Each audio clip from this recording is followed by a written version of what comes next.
হযরত ওমর রাদিয়াল্লাহু আনহু আল্লাহকে এমন ভয় করত।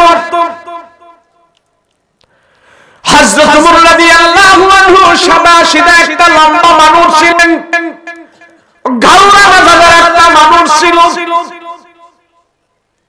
ইসলাম গ্রহণ করার আগে হযরত ওমরের কোনো দাম ছিল না, কিন্তু মেজাজ প্রখর ছিল, মেজাজটা গরম ছিল। ইসলাম গ্রহণ করার আগে ওমর বলে, আমার নিজের দাম আমি নিজে বুঝতাম না। ইসলাম গ্রহণ করার আগে ওমরের তেমন কোনো দাম ছিল না, ওমরের এত মর্যাদা ছিল না, এত সম্মান ছিল না, কিন্তু মত করছিল, গাউরা মেজাজের মানুষ ছিল। কিন্তু যখন আমার পয়গম্বরের হাতে হাত রেখে কালমা পড়ে মুসলমান হয়ে গেল, আল্লাহ ওমরকে এমন ভাবে কবুল করেছে, আমার রাসূলের ইন্তেকালের পরে तमाम দুনিয়ার জন্য, মুসলমানদের জন্য অর্ধ জাহানের খলিফা, প্রধানমন্ত্রী বানায়া দিছি। ওমর রাদিয়াল্লাহু আনহু নিজে স্বীকার করেন, ওমর বলে, আমি এমন একটা মানুষ ছিলাম, এই সমাজে কারো কাছে আমার দাম ছিল না। আমার বাবা আমার মাঝে মাঝে মগা বলতো, মগা। মগা বুঝেন নি? আপনারা মগা বুঝেন না? কুমিল্লায় কয় মগা, বগুড়ায় গেলে কয় মফিজ, ঢাকায় গেলে কয় হামদু, আর বরিশাল খেবুপাড়ার ওদিকে গেলে কয় খেবুপাড়ার বলদ, ঢাকায় কয় হামদু। আপনাদের দেশে কি কয় আমি জানি না। মগা, অগা, বলদ, হামদু এমন টাইপের একটা লোক ছিলেন হযরত ওমর। লম্বা মানুষটা ছিল, মোটা কাটা ছিল, হাত ডাক তেমন ছিল, গলার চাউনটা খুব মোটা ছিল। হযরত ওমর রাদিয়াল্লাহু আনহু যখন তিনি মুসলমানদের খলিফা হইল, একদিন দল নিয়ে মরুভূমি দিয়ে হাঁটতেছে, রাস্তা দিয়ে হাঁটতেছে, বিশাল বড় চাটিয়াল ময়দান মরুভূমি দেইকা হযরত ওমর টকবক টকবক করে কান্না আরম্ভ করে দিল, আর তার চোখ থেকে পানি গড়ি গড়ি পড়তেছে। সাথী সঙ্গীরা জিজ্ঞেস করলো, ওমর গো, আপনি হঠাৎ করে কেন কান্না করেন? কারণটা কি? আপনার চোখ থেকে কেন পানি পড়তেছে? আমরা তো কোনো বুঝতেছি না। আপনি তো আমাদের খলিফা, আপনি অর্ধ জাহানের খলিফা, আপনার তো কোনো কিছুর অভাব নাই, তারপরও কেন কান্না করতেছেন? কারণটা কি গো ওমর? আপনারা তো এই মুহূর্তে মুসলমানেরা খলিফা মানে মুসলমানদের প্রধানমন্ত্রী আপনি, কিন্তু বিশাল বড় ময়দান দেইখা ওমর গো আপনি কেন কান্না করতেছেন? কারণটা কি আমাদেরকে একটু বলেন। হযরত ওমর রাদিয়াল্লাহু আনহু কে বলে, সাহাবীরা রে, আমি আমার কান্না করতে দাও। হযরত ওমর অনেকক্ষণ পর্যন্ত চোখের পানি ফেলে ফেলে কান্না করে, কান্না করতে করতে হেসকে মেরে মেরে কান্না করে। আবার সাহাবীরা জিজ্ঞেস করে, ওমর গো, কেন আপনি এতক্ষণ পর্যন্ত কান্না করেছেন? কারণটা কি? হযরত ওমর বলে, দেখো ওই চাটিয়াল ময়দানে মরুভূমিটা দেখো, দেখো এখানে আমি ওমর ইসলাম গ্রহণ করার আগে আমি এখানে ছাগল বকরি চড়াইতাম, আমার বাবা আমারে রাখালগিরি করাইতো, এখানে এই ময়দানের ভিতরে আমি গরু চড়াইতাম, আমি বকরি চড়াইতাম, আমি উট চড়াইতাম। সকালবেলা উট বকরি গুলো নিয়ে আমার বাবা আমারে পাঠাইয়া দিত, আর সারাদিন আমি উট বকরি গুলো চড়াইতাম, আবার বিকাল বেলা বাবার কাছে নিয়ে জমা দিতাম। একদিন আমার বাবা আমারে দেখে বলে, ওমর রে, তোর মাথায় কি? হযরত ওমর রাদিয়াল্লাহু আনহুর মাথার মধ্যে বাবায় দেখে গরু পায়খানা করে দিছে, উটের পায়খানা, উটের লেদা এখানে আসি। হযরত ওমরের বাবা বলে, ওমর রে, তোর মাথায় এটা কি? এখানে ময়লা কেন? কারণ কি? কেন তোর মাথার ময়লা? কই গেছিলি তুই? কেন তোর মাথার মধ্যে উটের ময়লা হয়েছিল? কারণ কি? হযরত ওমর রাদিয়াল্লাহু আনহু বাবাকে বলেছিল, বাবা ওই যে মরুভূমির ভিতরে উট চড়াইতেছিলাম, প্রচন্ড রৌদ্রের কারণে একটু ছায়ার জন্য আমি উটের পিছনে গিয়া বসলাম, বৈশা আমার ঘুমের নিদ্রায় চলে আসছি। তখন ওই বকরি ওই উট লাদা দিছে, আমার মাথার মধ্যে লাদাল এখনো লেগে আছে। হযরত ওমর রাদিয়াল্লাহু আনহুর বাবাই হাসি দিয়া বলে, আমার ঘরের ভিতরে আল্লাহ একটা বোকাশোকা সন্তান দিয়েছে, আমি হইলাম আমার বাবার বোকাশোকা একটা সন্তান।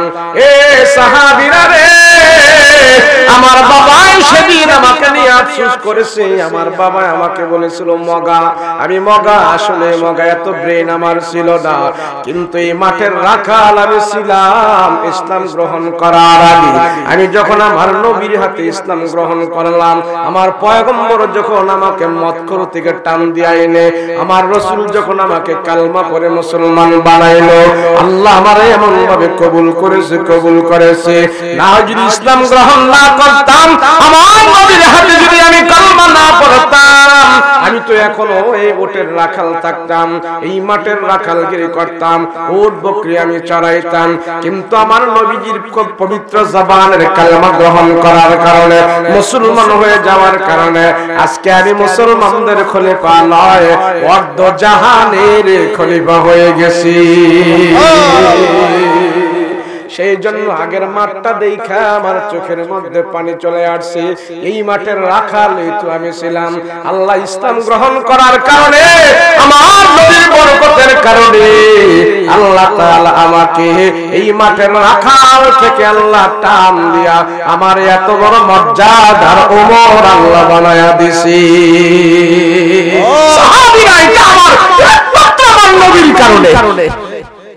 আমার রাসূল যদি আমাকে এতটুকু ভালো না বাসতো, এতটুকু মহব্বত না করতো, আমি তো ওখানেই থাকতাম। হযরত ওমর আমাদের মতো নয়। হযরত ওমর আগের কথাটা চিন্তা করছে, হায় রে, আমি তো রাখাল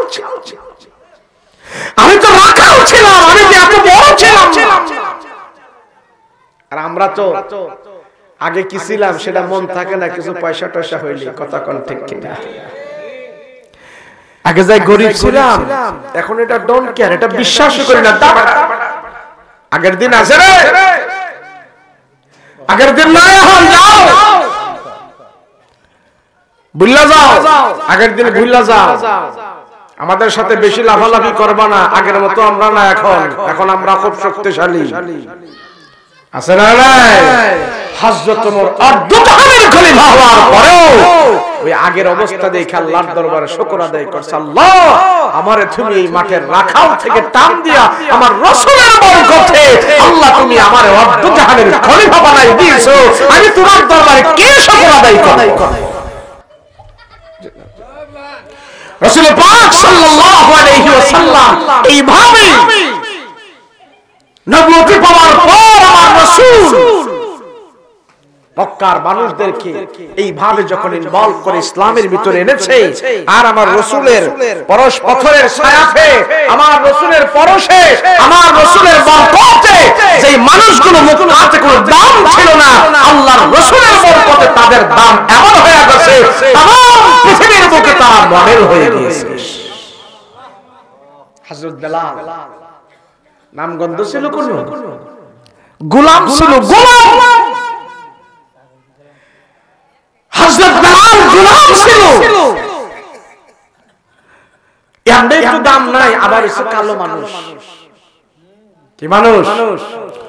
কালা, আবার ঠোঁটগুলো বড় বড়, মাথাটা এমন বড়, দাঁতগুলো সানে সানে, জবানটা ভালো না, তোতলায়া কথা কয়। বলেন এমন একটা মানুষ যদি আপনাদের সমাজে নির্বাচন করে ভোট দিবেন? কথা কয় না, দিবেন? কিন্তু আল্লাহ বেলালরে এমন কবুল করছে, আমার রাসূল যেদিন জান্নাতে যাবে, রাসূল বলেন আমার গোড়ার লাগাম ধরে ধরে বেলাল আমারে জান্নাতে নিয়ে যাবে।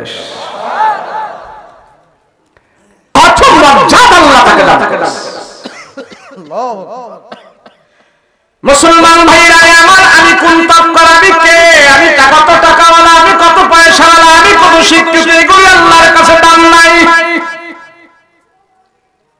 কোরআনে কারীম থেকে আমি যে খুব আয়াত তেলাওয়াত করেছি, সেই তেলাওয়াত কিন্তু আয়াতরা আল্লাহ বেলালের শানে নাজিল করেছে। আমার রাসূল সাল্লাল্লাহু আলাইহি ওয়াসাল্লামকে মক্কার কাফের মুশরিকরা এসে বলে, ও মুহাম্মদ, তোমার কি আকল জ্ঞান কিচ্ছু নাই নাকি? তুমি এত বড় কেমনে হইলা? এমন তুমি কেমনে হইলা? আমরা তো বুঝতে পারি নাই, এত কেমনে এমন হইলা? আমার রাসূল বলেন, কেন আমি কি করেছি বলো?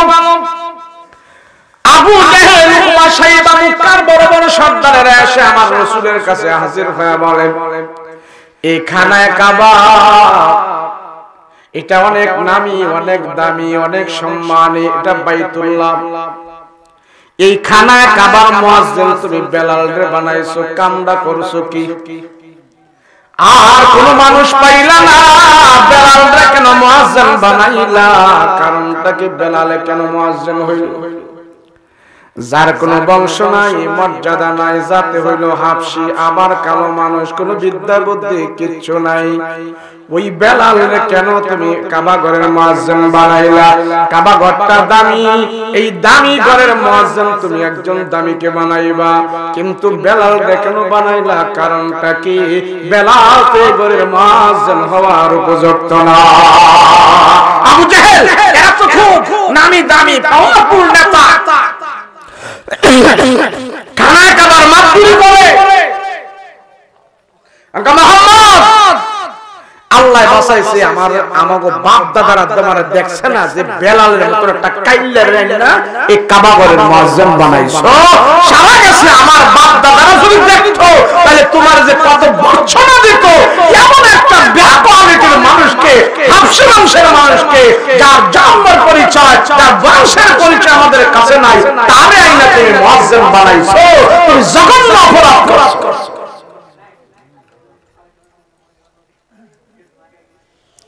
রে কথা কইছ না রে বলা। তো এইভাবে আমার রাসূলের কাছে অপবাদ দিতেছে। তারা মনে করতেছে হায় হায় মুহাম্মদে কাবা ঘরের মান সম্মান নষ্ট করে লাইছে, বেলালরে না কেমনে বানাই। তা আমার রাসূল কিছু কয় না। বেলালের ভিতরে ঈমান আছে, আবু জাহেলের ভিতরে আছে, কথা কোন আছে? আল্লাহর রাসূল বেলালকে মুয়াজ্জিন বানাইছে, মক্কার সর্দারের করতে পছন্দ হয় নাই। এখন মক্কার সর্দার থেকে পছন্দ যে না হইছে, এটা তো আমার রাসূলের কিছু করার নাই। তো আল্লাহ কয় ঠিক আছে, তোমরা যে বেলালের ব্যাপারে প্রস্তাব রাখছো, না বাদ দাও পারে, আমি তো এখন বাদ দিতে পারবো না। দেখি তোমাদের পরামর্শ, তোমাদের এই কথা অনুযায়ী আল্লাহর পক্ষ থেকে কি আওয়াজ আসে। আল্লাহ থেকে যদি কোনো সিদ্ধান্ত আসে, আমি রাসূল বেলালের মুয়াজ্জিনগিরি বাদ দিয়া দিব। যদি আসে তো নবীজি সবাইরে বৈশা রইছে, বেলালের মন খারাপ। আল্লাহ রাসূল গো, আমি যদি খানায় খাবার মুয়াজ্জিন থেকে বাদ হয়ে যাই, রাসূল আমার কোনো দামই থাকবে না। আমি সবচেয়ে বেশি পাওয়া দুনিয়াতে আমি আল্লাহর ঘরের মুয়াজ্জিন হইছি, এর চাইতে বড় পাওয়া আমার আর কিচ্ছু হতে পারে না। এটাই আমার দুনিয়াতে সবচেয়ে বড় পাওয়া। আল্লাহ নবী ডাক দিয়া কয়, রে কান্নাকাটি করিস না, কান্নাকাটি করিস না, আরে আমি নবী তোর বাদ দেওয়ার কেউ নয়, আমি নবী তোর যোগ দেওয়ার কেউ নয়। যে আল্লাহর খানায় কাবার মুয়াজ্জিন তুই হইলি, আমি আল্লাহর কাছে হাওলা করে দিলাম তোরে। দেখি আল্লাহর পক্ষ থেকে কে আওয়াজ আসে। আবু জাহেলদের পক্ষে আল্লাহর পক্ষ থেকে কোন আওয়াজ আসে নাকি তোর পক্ষে আল্লাহর পক্ষ থেকে কোন আওয়াজ আসে? আমার নবীজি সবাইর দাঁড় করায়া রাখছে। বেলালের সবাই চাইতেছে মুয়াজ্জিন বাদ দিয়া দিত। বেলালের মতন কালো মানুষের মুয়াজ্জিনই আমাদের দরকার নাই। আবু জাহেল কয় তারে বাদ দাও, মুহাম্মদ এমনি তো তুমি আমাদের বিরোধিতা করো, খানায় কাবার তুমি অসম্মানী করতেছো, বেলালের মতন একটা ছোট লোককে তুমি কেন মুয়াজ্জিন বানাইলা? তারে বাদ দাও। আমার রাসূল রাহমাতুল লিল আলামিন নবী আমার সবাইকে ডেকে বলে, ও আরে আমি রাসূল বেলালকে বাদ দিব না। আল্লাহর পক্ষ থেকে যদি কোনো আওয়াজ আসে তাইলে বেলালকে বাদ দিয়া দিব। সবাই দাঁড়ায় রাখছে, সবাই চুপ হয়ে দাঁড়ায় রইছে।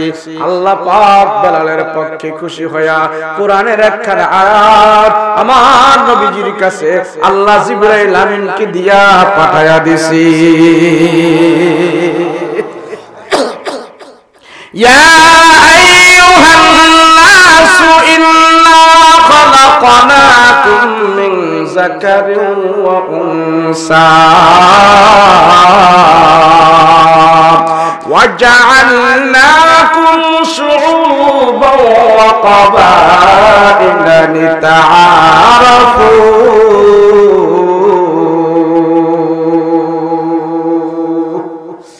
এই আয়াত নাযিল হয়ে গেছে। ইন্না আকরামাকুম ইনদাল্লাহি আতকাকুম ইন্নাল্লাহা আলিমুন খাবীর।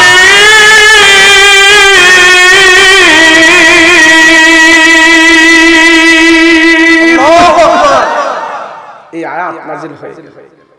রাসূল আবু জাহেল, উকবা, শাইবা, লাহাব এগরে বইলা দেন, এদের চাইতে হাজার হাজার হাজার হাজার কোটি কোটি গুণে বেশি বেলালের দাম আমার আল্লাহর কাছে আছে। বইলা দেন আবু জাহেল, উকবা, শাইবা আপনার কাছে এসে প্রস্তাব রাখলো বেলালের বংশ মর্যাদা নাই, বেলাল দেখায় বলো না।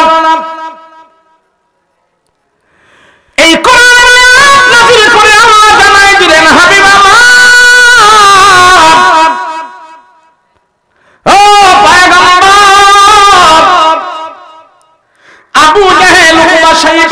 ভালো বংশের, কুরাইশ বংশের, সেই জন্য তারা বংশ নিয়ে বাহাদুরি করে, বংশ নিয়ে তারা তাকাব্বুরি করে, বংশ নিয়ে তারা ফখর করে। আমার আল্লাহর কাছে বংশের কোনো মর্যাদা নাই, বংশের কোনো দাম নাই। আমি আল্লাহ কে কত সুন্দর, কে কত ডিগ্রিদারি সেটাও আমি দেখি না। আমি আল্লাহ কে কোন বংশের সেটাও আমি দেখি না। আল্লাহ কয় আমি দেখি না তোমাদের বংশ দেখি না, কে চৌধুরী বংশের, কে মোল্লা বংশের, কে খান বংশ, আমি আল্লাহ তা দেখি না। কে হাওলাদার, কে জমিদার, কে সোনাগাজী, কে গাজী, কে অমুকদার, কে তরফদার, কে এমক, কে তমক, আমি আল্লাহ এগুলো দেখি না। ও পয়গম্বর তাদেরকে জানা দেন আমি আল্লাহ দেখি অন্তর, আমি আল্লাহ দেখি অন্তর। ইন্না আকরামাকুম ইনদাল্লাহ, আমার আল্লাহর কাছে নিশ্চয়ই সে হলো সম্মানী। ইন্না আকরামাকুম ইনদাল্লাহ, আমার আল্লাহর কাছে সে হলো সম্মানী।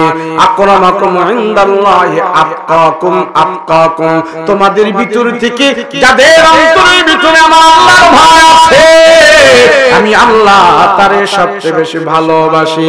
আবু জাহেল, উকবা, শাইবাদেরকে জানায়া দেন, তারা এত মাতাব্বরি করে, তারা এত বাহাদুরি করে, তারা কি জানে না আমি আল্লাহ তাদেরকে একজন নারী এবং একজন পুরুষ থেকে তৈরি করেছি। তাদেরকে যে নারী এবং পুরুষ থেকে তৈরি করেছি, ওই কালো বেলালকেও তো আমি আল্লাহ সেই নারী এবং পুরুষ থেকে তৈরি করেছি। কেন তারা এত বহর? দেখো দেখো, আমি আল্লাহ বেলালের যে কত দাম আমি জেনেছি, বেলালের যে কত মাত্রা, কত দাম। যেদিন বেলালকে তার মনে চাবুক দিয়ে আঘাত করে,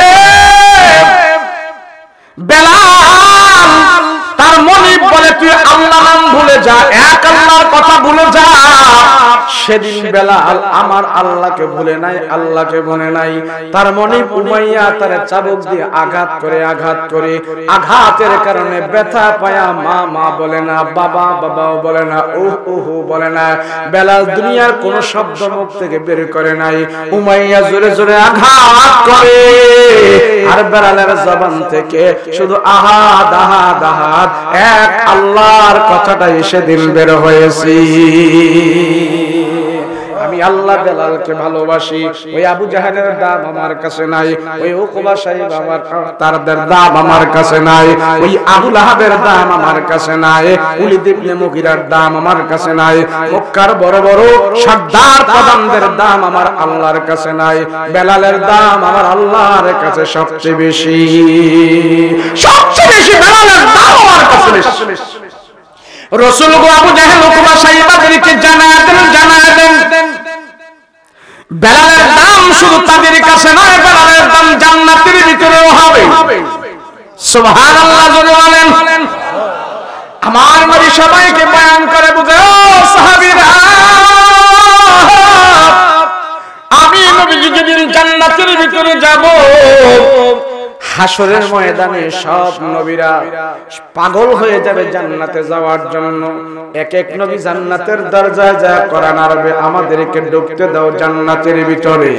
হযরত আদম আলাইহিস সালাতু ওয়াস সালাম জান্নাতের করাবাইরাইবি, হে জান্নাতের ভিতর থেকে আওয়াজ হবে, মান আনতা ওয়া মা ইসমুকা, আপনি কে, আপনার নাম কি? আদম নবী বলবে, আমি আনা আদম, আমি প্রথম নবী, আমি প্রথম মানুষ, আমি জান্নাতের ভিতরে যাইতে চাই। এই জান্নাতের ভিতরে তো আমি ছিলাম, আমি জান্নাতের ভিতরে যাইতে চাই।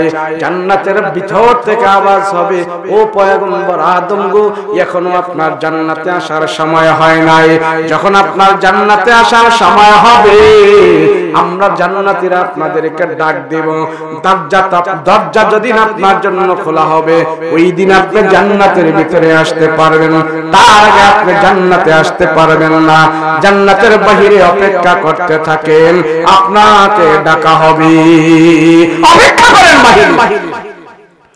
সব নবীরা জান্নাতে যাবার জন্য পাগল হয়ে যাবে, পাগল হয়ে যাবে। ইব্রাহিম নবী যায় জান্নাতের কোরআন আরবে, জান্নাতের ভিতর থেকে আওয়াজ হবে, মান আনতা ওয়া মা ইসমুকা, আপনি কে, আপনার নাম কি? ইব্রাহিম বলবে, আনা ইব্রাহিম, আমি খলিলুল্লাহ। আরে আমি আল্লাহর প্রেমে পড়ে দুনিয়ার মধ্যে আগুনের কুণ্ডলিকায় পড়েছি আল্লাহকে খুশি করার জন্য। ওই আল্লাহকে আমি দেখব, জান্নাতের ভিতরে যাব। জান্নাতের ভিতর থেকে আওয়াজ হবে, ইব্রাহিম গো, তোমার জন্য এখনো জান্নাতের দরজা খোলা হয় নাই, অপেক্ষা করো, বাহিরে অপেক্ষা করো, ডাক আসলে জান্নাতে যাইবা। মুসা নবী যায় জান্নাতের দরজায়, কোরআন আরবি, ও জান্নাতের প্রহরীরা জান্নাতের দরজা খোলো। জান্নাতের ভিতর থেকে মুসা নবীকে বলা হবে, ও পয়গম্বর মুসা, আপনার জন্য এখনো জান্নাতে আসার সুযোগ নাই।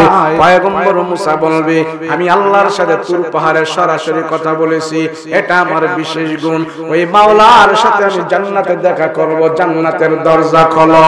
জান্নাতের ভিতর থেকে আওয়াজ হবে, না মুসা না, এখনো আপনার জান্নাতে আসার সময় হয় নাই। নূহ নবী জান্নাতে যাইতে চাইবে, জান্নাতের ভিতর থেকে বলে দেবে, পয়গম্বর নূহ গো, জান্নাত তালা দেওয়া, আপনি আসতে পারবেন না। সব পয়গম্বরেরা জান্নাতে যাওয়ার জন্য জান্নাতের গেইটে তারা লাইন ধরে দাঁড়ায় থাকবে, ভিড় করবে, সবাই দেখবে জান্নাতের দরজায় তালা দেওয়া আছে। এখন সবাই দেখবে, এখন সব নবী এখানে আছে, একজন নবী নাই, তিনি হইলেন আমার আপনার নবী মুহাম্মদুর রাসূলুল্লাহ সাল্লাল্লাহু আলাইহি ওয়াসাল্লাম। সব নবী জান্নাতে যাওয়ার জন্য পাগল হয়ে যাবে, শুধু আমার আপনার নবী সেখানে নাই। সবাই বলে, কি ব্যাপার, হাবিবুল্লাহ কই, হাবিবুল্লাহ কই, আল্লাহর প্রিয় বন্ধু হাবিবুল্লাহ মুহাম্মদুর রাসূলুল্লাহ কোথায়? আল্লাহ সেদিন প্রিয় বলবে, ও পয়গম্বরেরা, আরে তোমরা জান্নাতের ভিতরে যাইতে চাও, জান্নাতের দরজা তালা দেওয়া দেখছো? কয় হাল না, জান্নাতের দরজা তো তালা দেওয়া। আজকে জানো, জান্নাতের দরজার চাবি আমার আল্লাহর হাতেও না, এই জান্নাতের চাবি হইলেন আমার বন্ধু মুহাম্মদুর রাসূলুল্লাহর হাতে। আল্লাহু আকবার। আমার নবী রাহমাতুল লিল আলামিনের হাতে আল্লাহ খুশি হইয়া জান্নাতের চাবিটা দান করে দিয়েছে। পয়গম্বর, আপনি যদি জান্নাতের দরজা না খুলেন, একজন নবীও জান্নাতের ভিতরে যেতে পারবে না। সূরা কাউসার নাজিল করে আল্লাহ খুশি হয়ে আমার নবীর হাতে জান্নাতের চাবি দিয়েছিল। ওই পয়গম্বর সেদিন জান্নাতের দরজা খুলবে। জান্নাতের দরজা খোলার পরে সব পয়গম্বরেরা জান্নাতের ভিতরে ঢুকতে চাইবে। আল্লাহ ডাক দিয়া কয়, জান্নাতের প্রহরীরা সব পয়গম্বরের বাধা দে ভিতরে যেন না যায়। একজন নবীও জান্নাতের ভিতরে যেতে পারবে না। আমার নবী জান্নাতে যাবে, আমার নবীর সাথে আমার প্যারা নবীর প্যারা সাহাবীরাও জান্নাতে যাবে। তারপরে সব পয়গম্বরেরা জান্নাতের ভিতরে ঢুকবে। আল্লাহর নবী জান্নাতে যাওয়ার জন্য পাগল হয়ে গেছে। আল্লাহ তোমার দিদার লাভ করব, জান্নাতের ভিতরে আমি যাব। রহমাতুল লিল আলামিন জান্নাতে যাওয়ার জন্য রওনা হয়েছে, প্রস্তুতি হয়েছে। আল্লাহ ডাক দিয়া কয়, হাবিব গো আমার, জান্নাতে আপনি এইভাবে যাইতে পারবেন না, আমি আল্লাহ আপনাকে স্পেশাল ভাবে স্বাগতম দেয়া নেব। আমার নবীকে জান্নাতে নেওয়ার জন্য জান্নাতের ভিতর থেকে একটা ঘোড়াকে সাজাইয়া নবীর সামনে হাজির করবে। ওই ঘোড়ার উপরে আমার রাসূল বসবে, আর ডান পাশে থাকবেন আবু বকর, বাম পাশে থাকবেন ওমর। এই দুই সাহাবীকে নিয়ে নবীজি জান্নাতের ভিতরে জান্নাতের দিকে যাওয়ার জন্য রওনা করবে। এবার আমার পয়গম্বরকে আল্লাহ পাক থামায়া দিবে। ও পয়গম্বর, আপনার দুইজন প্রিয় মানুষকে নিয়ে আপনি জান্নাতের ভিতরে যাইতেছেন। আজকে জান্নাতে আপনি আপনার পছন্দের মানুষ নিয়ে যাইতেছেন। রাসূল গো, আপনার কাছে এই মুহূর্তে সবচেয়ে প্রিয় হইলেন আবু বকর আর ওমর। এই মুহূর্তে আপনাদের সাথে জান্নাতে যাওয়ার জন্য আমার আল্লাহরও একজন পছন্দের মানুষ আছে। আমার নবী সেদিন তাকায় দেখবে, হায় রে, আবু বকর আর ওমর থেকে আল্লাহর কাছে কে আবার বেশি সবচেয়ে ভালো মানুষ, কে আবার আল্লাহর কাছে সবচেয়ে বেশি প্রিয় মানুষ। আমার নবী ডাইনে বামে সামনে পিছনে তাকায় দেখবেন না, কেউ নাই, শুধু আবু বকর আছে, ওমর আছে। আল্লাহ কয়, আমারও আরেকজন পছন্দের মানুষ আছে। ওই মানুষটাও আপনাদের সাথে জান্নাতের ভিতরে যাবে। রহমাতুল লিল আলামিন সেদিন আশ্চর্য হয়ে যাবে, সেই প্রিয় মানুষটা কে রে, কে রে, কে এমন প্রিয় মানুষটা কে? আল্লাহ পাক সেদিন ডাক দিয়া বলবে, ওরে বেলাল, আমার নবী জান্নাতের ভিতরে যাইতেছি। নবী যে ঘোড়া দিয়া জান্নাতের ভিতরে যাইবি, ওই নবীর ঘোড়ার লাগাম ধরে ধরে টেনে টেনে আমার রাসূলকে বেলাল তুই জান্নাতে নিয়ে যা। আল্লাহু আকবার। ভাই মুসলমান ভাইরা রে, আমার সমাজে তোমার দাম নাই, সমাজে আমার দাম নাই, তাতে কোনো অসুবিধা নাই। আমি দিন মজুর শ্রমিক, আমি ঠেলা রিকশাওয়ালা, তাতে কোনো অসুবিধা নাই। কিন্তু রাসূলুল্লাহর মহব্বত আমার দিলের ভিতরে আছে। আমি পয়গম্বরকে ভালোবাসি, আমার রাসূলের প্রেম আর মহব্বত আছে। এই মহব্বত নিয়ে যদি তুমি কবরে যাও, রাসূল বলে দুনিয়ার কেউ তোরে সম্মান দেয় নাই, আমি রাসূল তোরে সম্মান দেব, আমি রাসূল তোরে মর্যাদা দেব। আমি পয়গম্বর তোরে টেনে টেনে সুপারিশ করে করে জান্নাতের মেহমান বানায়া দেব। বেলালের কথা স্মরণ করো, বেলালের কথা স্মরণ করে করে রাসূলকে তোমরা ভালোবাসো। জানো জানো পয়গম্বরের ভালোবাসা বেলালের ভিতরে কত ছিল। বেলাল দুনিয়াতে থাকা অবস্থায় রাসূল যখন ইন্তেকাল করে কবরে চলে গেছে, রওজা পাকে শায়িত আছে, বেলাল তখন আমার পয়গম্বরকে স্বপ্নে দেখে দেখে বারবার কান্নায় অস্থির হয়ে যাইত। এত ভালোবাসতো রাসূল বেলালকে, বেলাল ভালোবাসতো রাসূল। রাহমাতুল লিল আলামিনের ইন্তেকালের পর আমি বুঝাইতে চাইতেছি আল্লাহর দরবারে হযরত বেলালের দাম কত, কেন বেলালের দাম এত হলো। বেলাল তো সমাজের একটা আব্বা মানুষ, গরিব মানুষ, যার বংশ নাই, যার দাম নাই, মর্যাদা নাই। কিন্তু রাসূলুল্লাহর মহব্বতের কারণে বেলালকে আল্লাহ এত দাম দিল কেন? কারণ কি? বেলালের চাইতে তো আমার আপনার মর্যাদা দুনিয়াতে আরো বেশি আছে। আমার আপনার সম্পর্ক যদি রাসূলুল্লাহর সাথে বেশি থাকে, তাইলে বেলালের মতন আল্লাহ আমাকেও জান্নাতের মেহমান বানায়া দিবি। আরে প্রেম মহব্বত এমন এক জিনিস, রাসূলুল্লাহর আদর্শ ভালোবাসা এমন এক জিনিস যার সিনার ভিতরে লেগে গেছে, तमाम পৃথিবীও সে আল্লাহর রাসূলের আদর্শ থেকে তারে দূরে সরাইতে পারে না। আমরা তো মনে করি হ্যাঁ বাড়ি রাখছে, টুপি দিছে, পাঞ্জাবি লাগাইছে, মোল্লা হয়ে গেছে। কই না মোল্লা হয়ে গেছে। টিটকারি মারবা কয়দিন? 30 বছর, 40 বছর না 60 বছর, এর বেশি? এই টিটকারি নিয়ে আর রাসূলের ভালোবাসা নিয়ে যদি কবরে যাইতে পারি তো আমরাও টিটকারি করব। কথা কয় না? ঠিক কি না? ভালোবাসা, রাসূলের মহব্বত তাদের ভিতরে কেমন ছিল? ইশকে রাসূল। নবীজি ইন্তেকাল হয়ে গেছে, হযরত বেলাল কান্নাকাটি শুরু করছে। ওমর কান্দে, আবু বকর কান্দে, বেলাল কান্দে, সব সাহাবীরা কান্না করে। রাসূল দুনিয়ার জমিনে। তো নবীজিকে, নবীজির রওজাটাকে কাঠের বেড়া, সর্বপ্রথম কাঠের বেড়া দিচ্ছে, এইভাবে কাঠের বেড়া দিয়ে ঢেকে রাখছে। চতুর্দিকে কাঠের বেড়া দিয়ে রাসূলের রওজাকে বেষ্টনী দিয়ে রাখছে। হযরত আবু বকর রাদিয়াল্লাহু আনহু দেখতেছে একদিন হযরত বেলাল এসে আমার রাসূলের রওজার পাশে বসে বসে এমন কান্না করতেছে, আর হযরত বেলালের এই কপাল দিয়ে রাসূলের রওজার কাঠের বেড়ার মধ্যে এইভাবে ঢুসাইতেছে, এইভাবে ঢুসাইতেছে আর কান্না করতেছে, কপাল ফাইটা রক্ত বের হয়ে গেছে।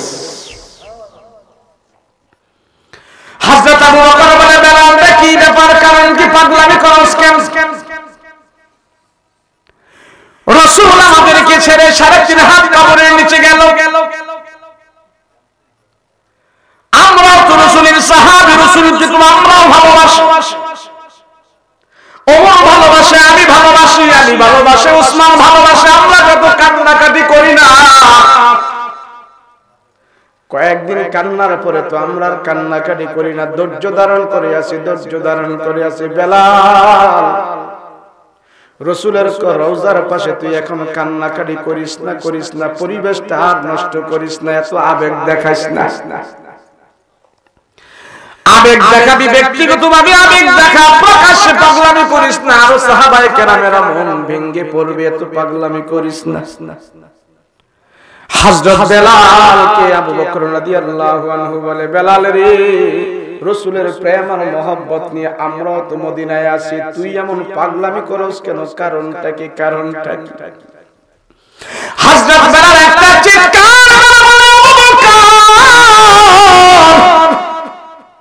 আরে আমি যখন মদিনায় যান দিতাম, আমার নবীজি হেঁটে হেঁটে ঘর থেকে আসতো, এখন মদিনায় আমি আযান দেই, কিন্তু আমার নবী তো ঘর থেকে আসে না। কেমন যেন মনে হয় আযান দিয়ে আমি তৃপ্তি পাই না, তৃপ্তি পাই না। সব সাহাবীরা আসে, নবীজি আসে না। হযরত বেলাল বলে, আমারে আর আযানের কথা বইল না, বইল না। হযরত আবু বকর একদিন দেখে হযরত বেলাল একটা গাঠুরি মাথায় নিয়ে চলে আসছে আবু বকরের কাছে। আবু বকর বলে, বেলাল রে, কি ব্যাপার, এই গাঠটি বসকা নিয়ে কই যাও তুমি, কোথায় যাও রে বেলাল? হযরত বেলাল বলে, আবু বকর, নবীর রওজাটা দেখে তোমরা সহ্য করতে পারো, তোমরা সবুর করতে পারো, আমি বেলাল নবীজির রওজা দেখে সহ্য করতে পারি না, সহ্য করতে পারি না। সিদ্ধান্ত নিয়েছি আর আমি মদিনায় থাকবো না, নবীর রওজা দেখে আমি সুস্থির থাকতে পারি না। সিদ্ধান্ত নিলাম আর মদিনায় আমি থাকবো না, থাকবো না। আমি শাম দেশ সিরিয়ায় চলে যাব, ওই শাম দেশে আমি চলে যাব, আমার দেশে আমি চলে যাব, মদিনায় আমি আর থাকবো না। হযরত আবু বকর বলে, বেলাল পাগলামি করিস না, পাগলামি করিস না, আমিও তো নবীর প্রধান সাহাবী, আরে আমি তো মদিনার পাশেই থাকি, রাসূলের রওজা দেখি, আমি তো কান্নায় ভেঙে পড়ি না, রাসূলের প্রেম আর মহব্বত নিয়ে আসি।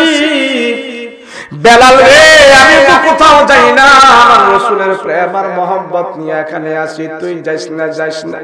তোর কিসের অভাব, তোর কিসের অভাব তুই বল রে বেলাল বল। আমি আবু বকর তোর সরকারি কোষাগার থেকে তোরে ভাতা দিব, তোর খাওন খোরাকের ব্যবস্থা করে দিব, তোর সব আমি ভরণ পোষণ দিয়া দিব। এরপর নবীজির রওজা ছাইরা যাইস না যাইস না, মদিনায় থাক, মদিনায় থাক থাক। আবু বকর চোখের পানি আর হযরত বেলাল চোখের পানি আর মুছে আর বলে, আবু বকর দুনিয়ার সব চাহিদা তুমি পুরা করতে পারবা, কিন্তু নবীর চাহিদাটা তুমি আমার দিলের ভিতরে পুরা করতে পারবা না। বলে কি চাহিদা বলো?